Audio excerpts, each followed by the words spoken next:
Buenos días, alumnos.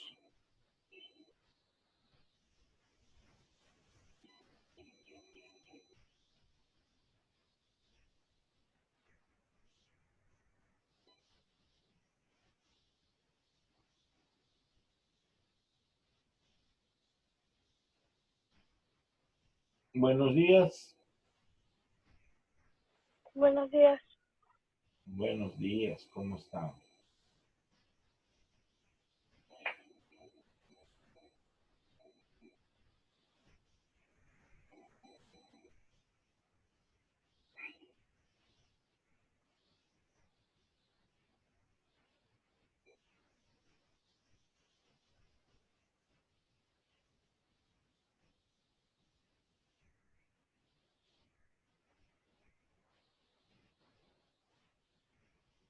Está un poquito estrés nomás ahí, no han entrado más. Bueno, bueno muchachos, buenos días.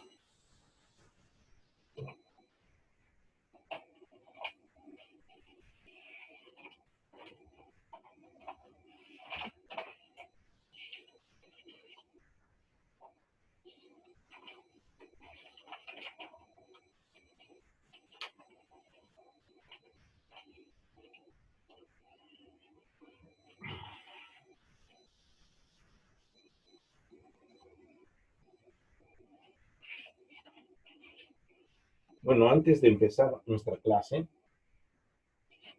estamos 8 de junio. Voy a dar un breve alcance sobre lo que pasó el 7 de junio. Esto realmente debió darlo el profesor Chinchay, solo que no veo su link. ¿Qué pasó el 7 de junio? Oiga, Día de la Bandera. Día de la Bandera. ¿Por qué se le da el Día de la Bandera? Oiga, porque el 7 de junio nos recuerda la gran... Así hayamos perdido la guerra. La batalla perdimos, ¿no es cierto? En, en Tacna, Tarapacá, perdimos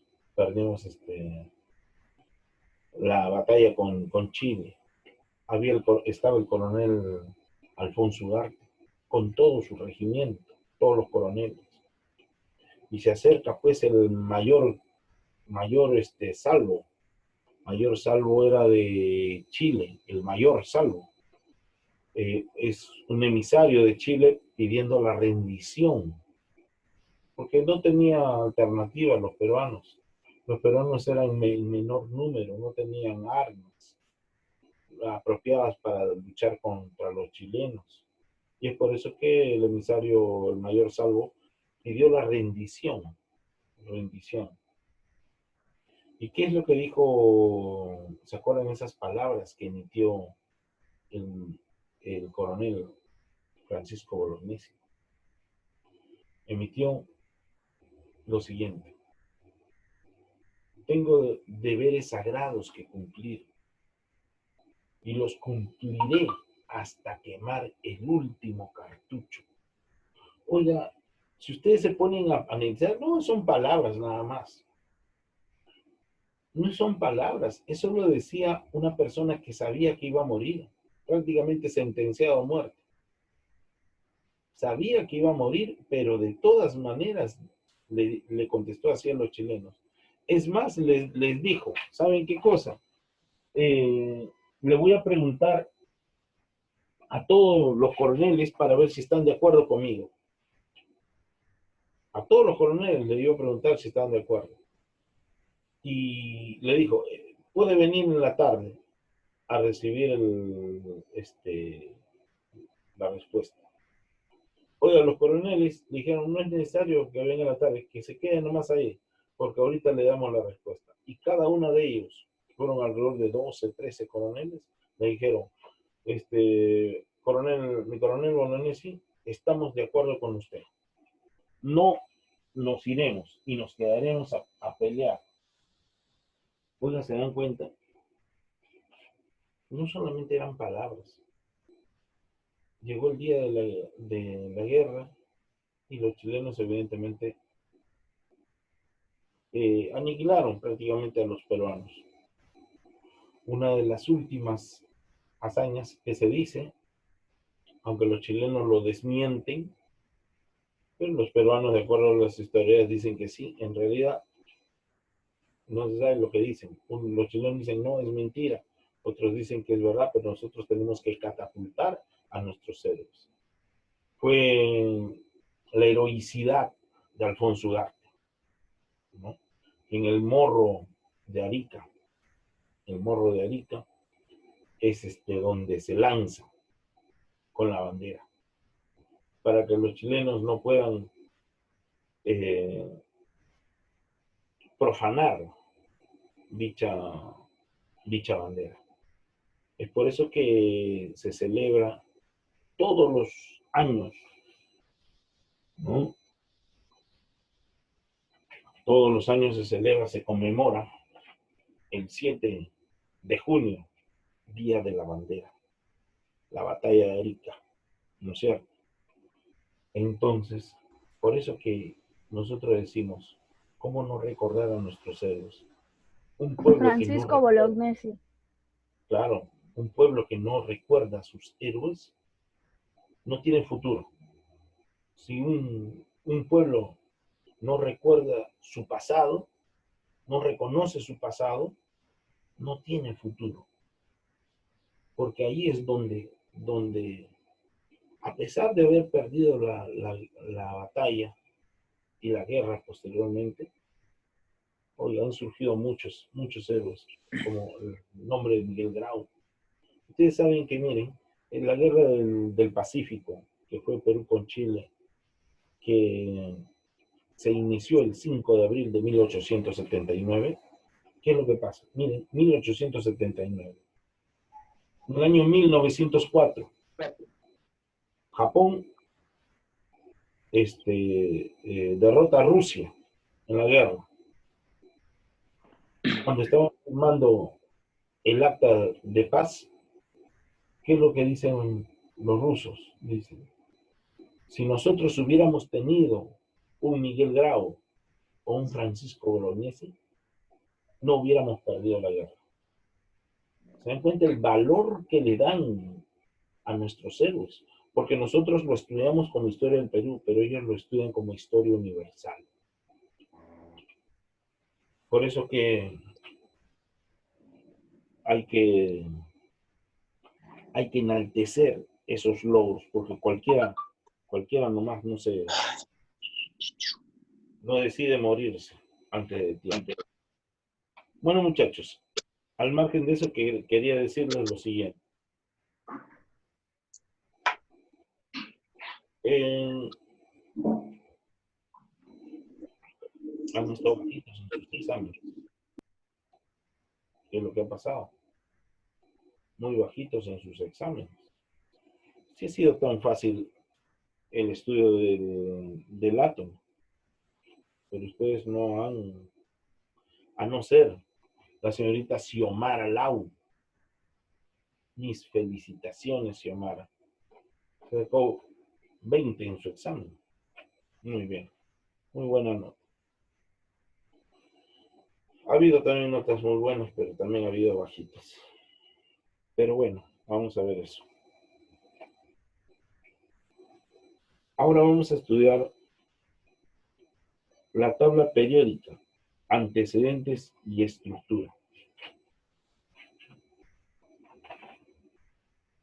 Vamos a ver sobre la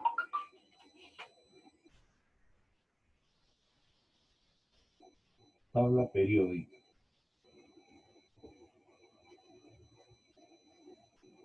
Coma, antecedentes, coma, estructura. Pero también vamos a colocar una rayita.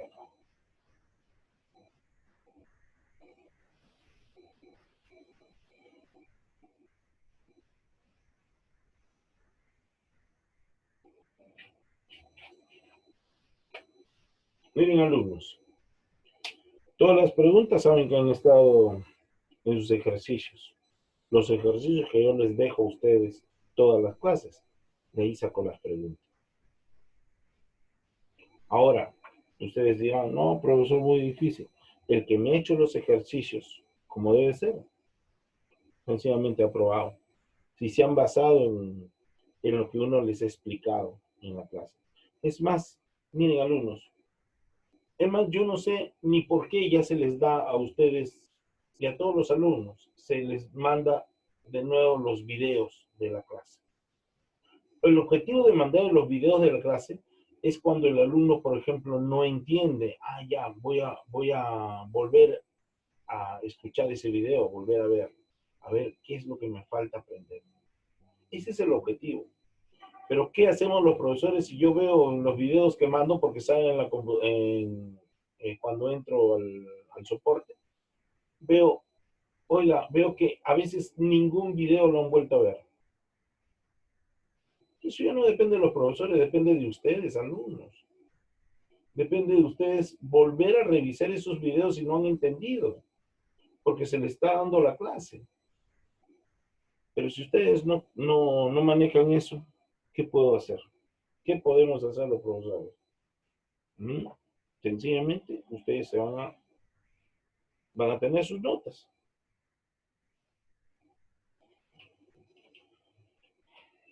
Tabla periódica, antecedentes, estructura. Oiga, la tabla periódica.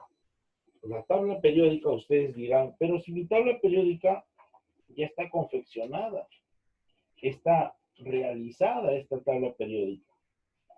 Por decir, esta es una tabla periódica.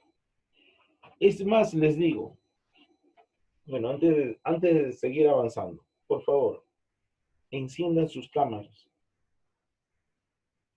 Enciendan sus cámaras. Yo no sé por qué lo tienen apagados. Estoy muy seguro que muchos de ustedes pueden estar en su cama, pueden estar, estando en otro lado. ¿Cómo nosotros los profesores podemos saber si realmente ustedes están escuchando la clase? Es más, vemos sus exámenes, unos exámenes que ni siquiera ustedes han practicado. Se acercan a dar unos exámenes, unas notas muy bajas. ¿Y justo por qué? Porque sencillamente no podemos verlos a los alumnos. Se amparan en el anonimato, en dejar, a lo mejor ni siquiera están escuchando, se han ido a otro lado. Y en este momento nosotros requerimos a los padres que nos apoyen, que vean si sus hijos están atendiendo las clases. Porque por eso se les pide a los alumnos que enciendan sus cámaras, pero no lo hacen. Y si no lo hacen, ¿cómo poder saber si los alumnos están atendiendo o no sus clases? Por eso, muchachos, los profesores que les estamos brindando, oiga, ustedes mismos piensen, son buenos profesores los que ustedes tienen. Profesor Ventura, profesor Chinchay, el profesor Daniel, ¿no? El profesor Ceballos, en fin, son buenos profesores que ustedes tienen, son profesores de academia, son profesores de universidad. Pero ustedes tienen que aprovecharlo, muchachos. Si ustedes se amparan en el anonimato solamente de su cámara, no lo encienden, entonces, ¿cómo el profesor puede saber si ustedes están atendiendo o no? Los resultados ahí están. Ojo, a partir de la próxima semana, los exámenes, los pasitos que se les toman van a ser diarios. Y esas notas van a ir. Y sus padres tienen que verificar esas notas.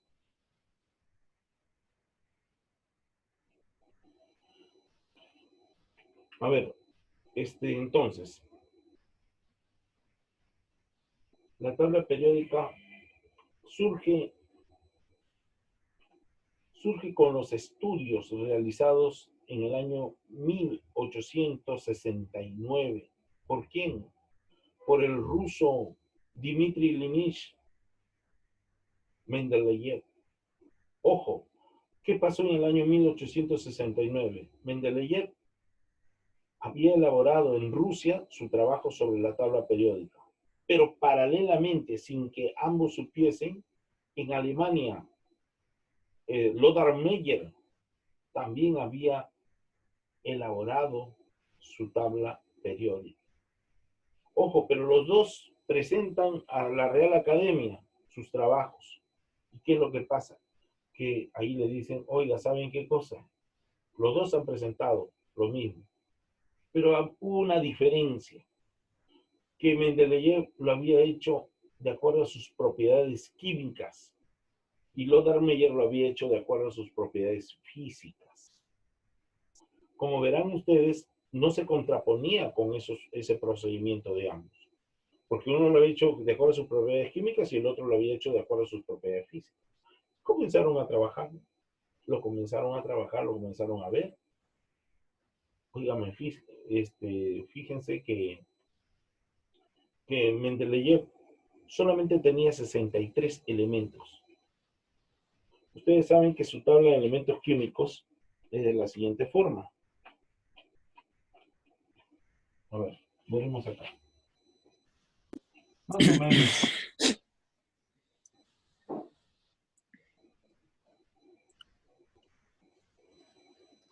Más o menos, físicamente debe ser estructurada así una tabla de elementos químicos. Tal como indica, pues, más o menos. Físicamente. Así, físicamente, ¿no? ¿Qué es lo que pasa acá? Él ha colocado acá al hidrógeno como primer elemento. Oiga, esa era una de sus debilidades que tenía y todos le criticaban. ¿Por qué le criticaban? Porque sencillamente decían, profesor, todos le decían, ¿por qué colocar al hidrógeno en este lugar?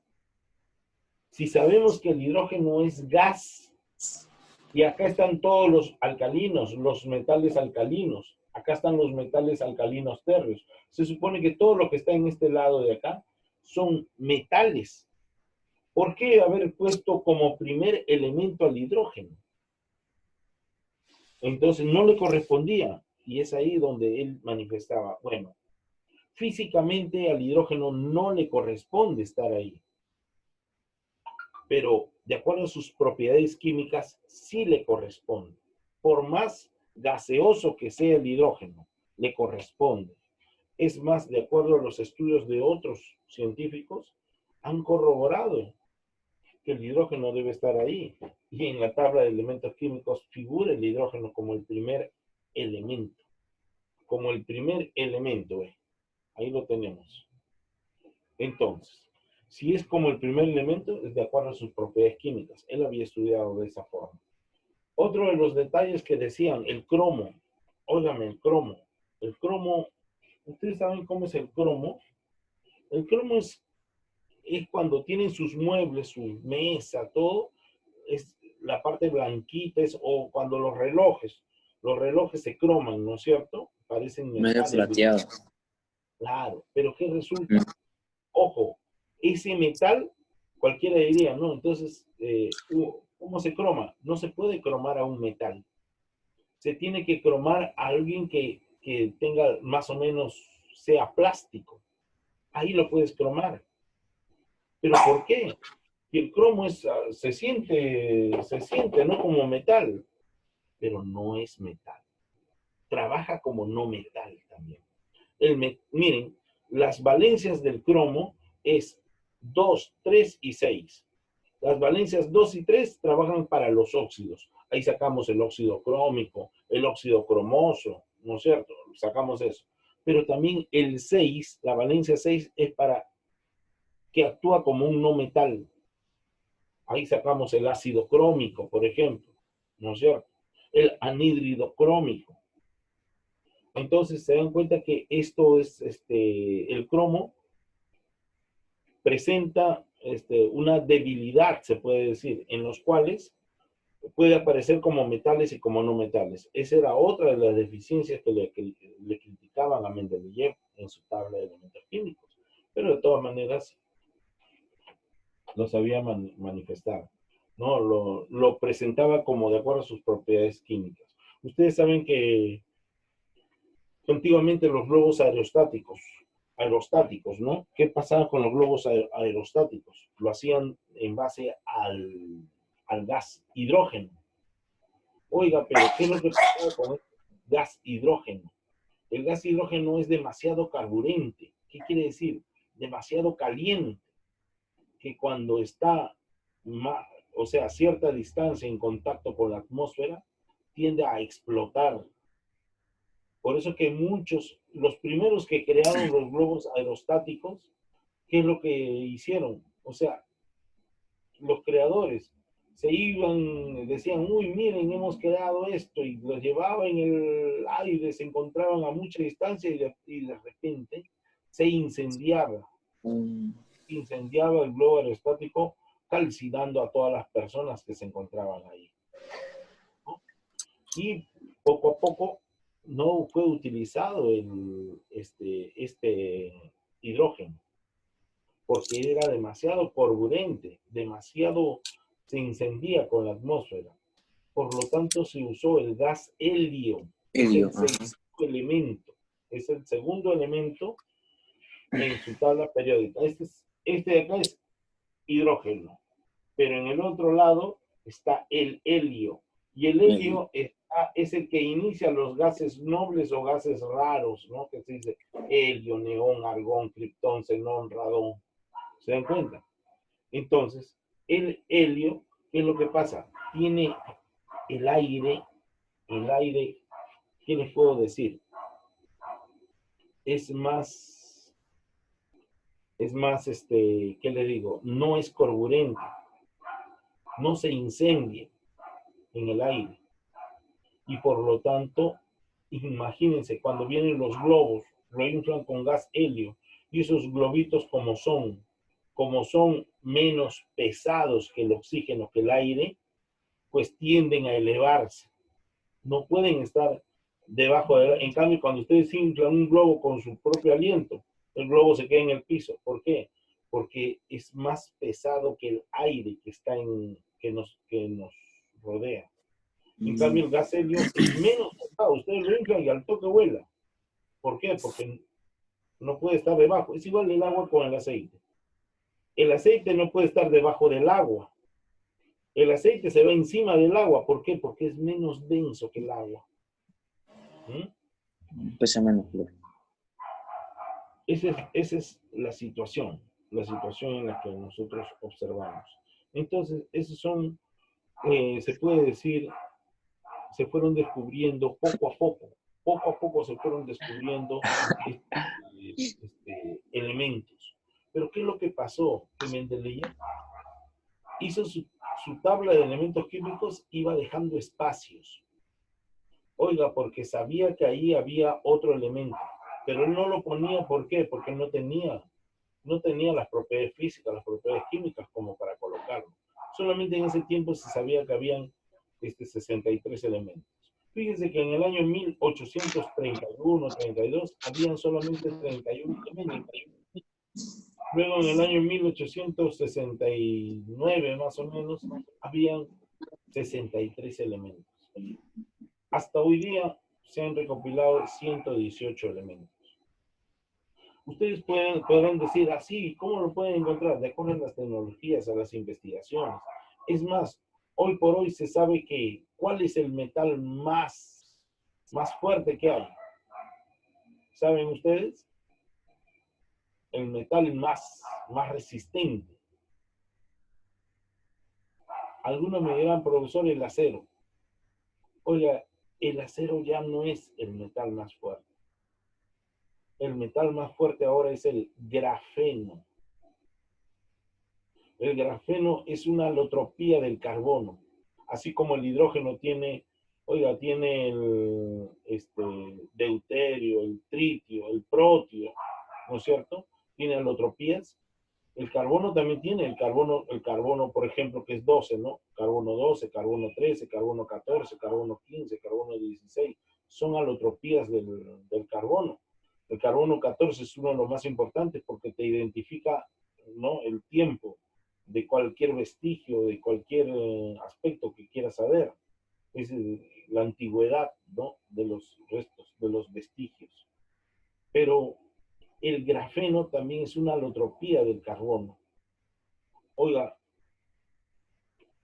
si nosotros vemos, ese es grafeno, lo que le digo, pero si nosotros vemos el grafito, que también es una alotropía del carbono, podemos observar que el grafito se utiliza ¿para qué?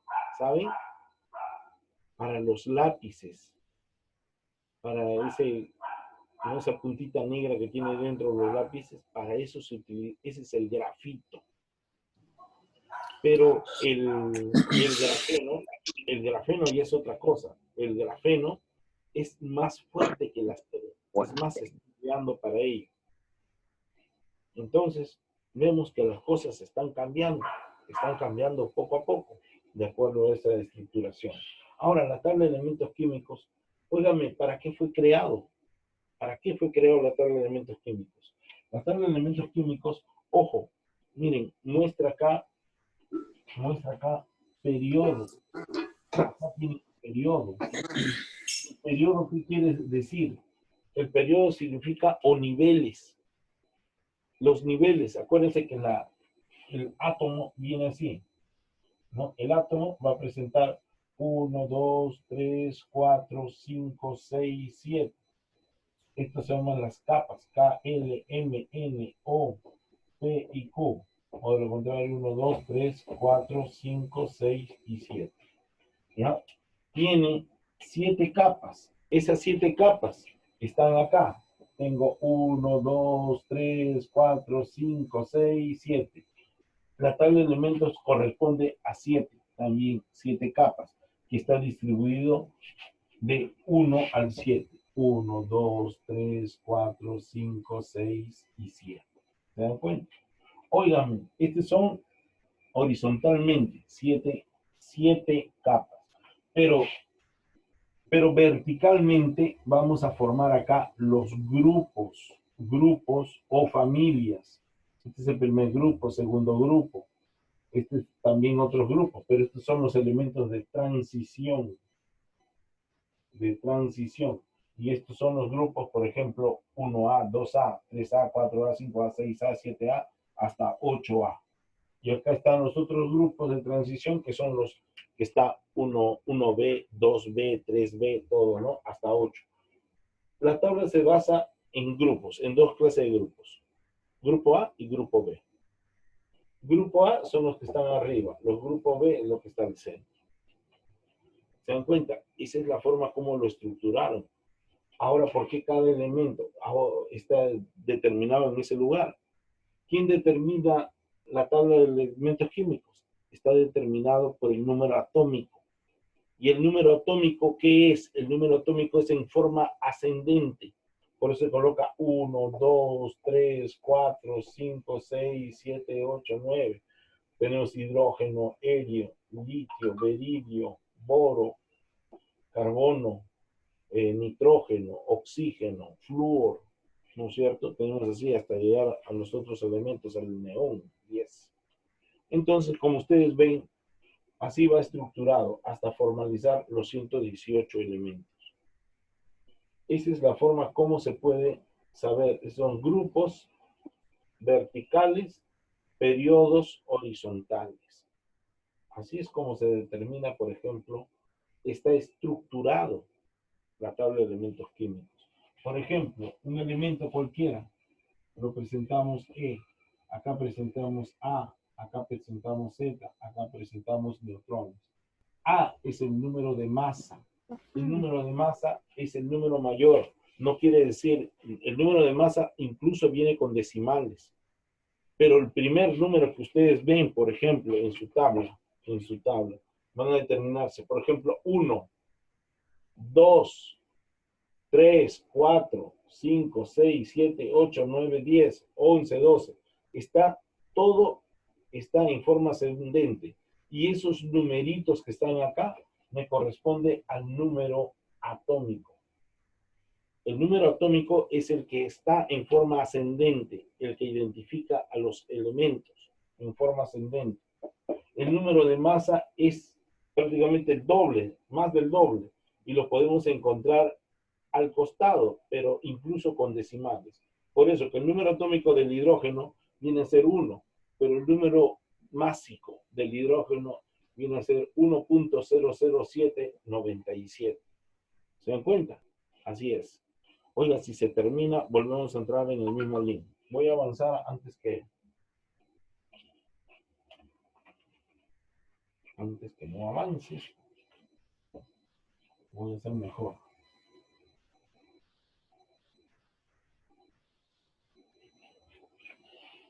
Muy bien, muchachos.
¿Ya? Este es físicamente mi tabla periódica.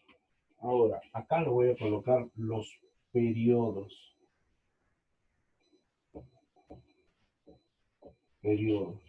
Los periodos están formados por 1, 2, 3, 4, 5, 6 y 7.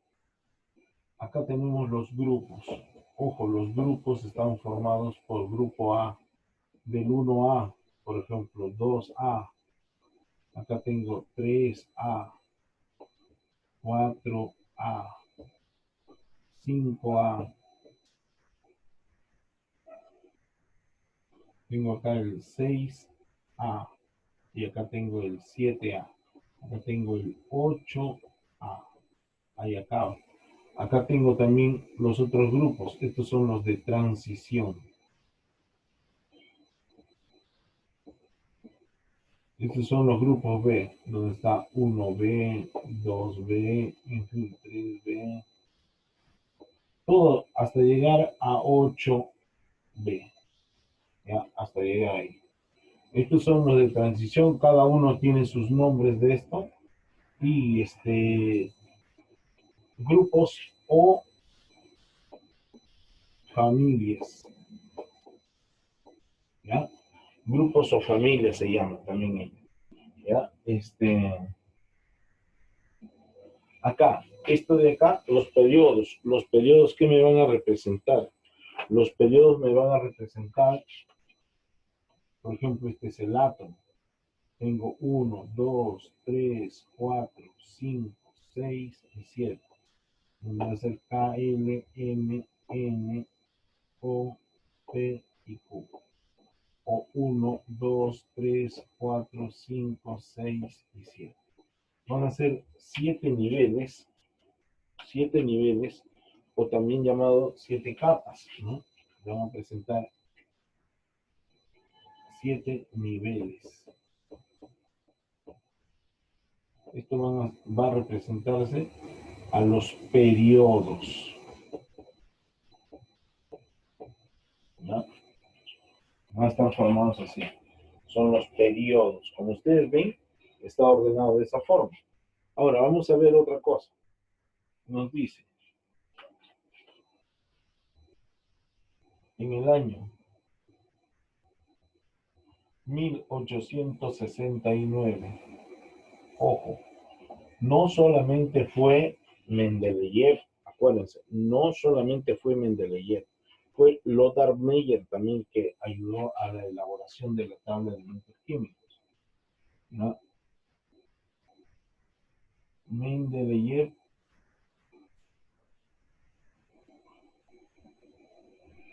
Lothar, Lothar Meyer. Lothar Meyer. ¿Qué hicieron ambos? Elaboraron Tabla periódica. la tabla periódica. Periódico. Mientras este lo estudió en forma química, de acuerdo a sus propiedades químicas, este lo estudió Física. en sus propiedades físicas. ¿No? Pero, de acuerdo a la contribución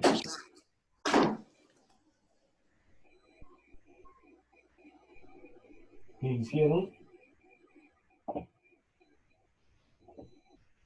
hicieron ambos, se le otorga como el nombre, no el título, de el padre de la química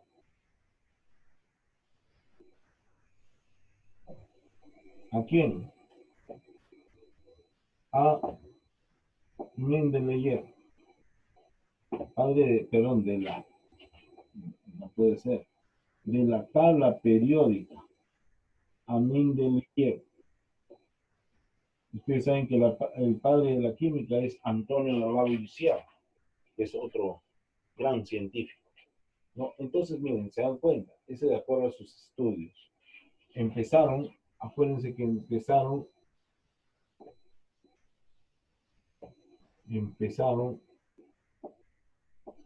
con 63 elementos,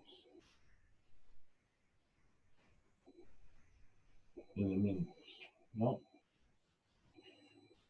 Tuvieron críticas. ¿Cuáles eran esas críticas que le dijeron a Mendeleev? Le dijeron, ¿cuál fue? La inestabilidad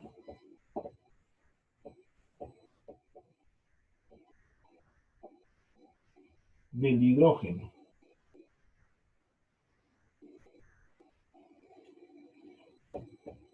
Porque se le ponía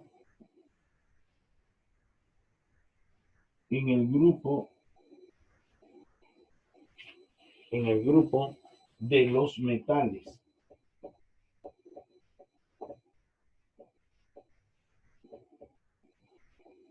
Si era gas, si era un gas.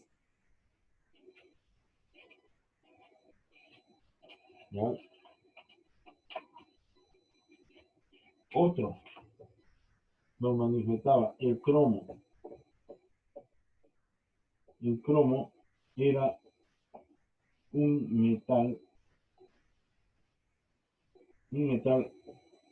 muy inestable,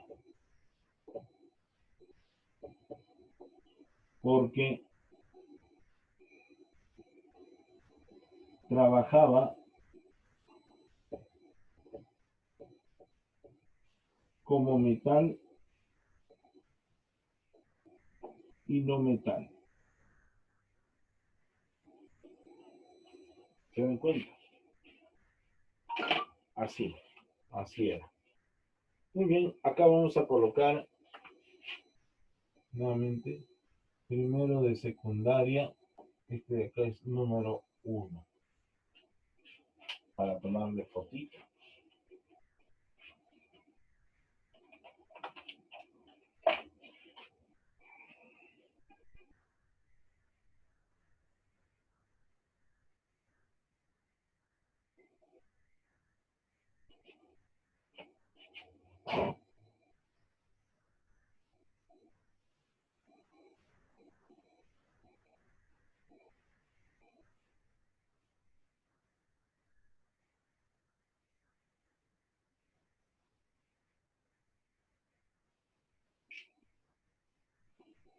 Listo.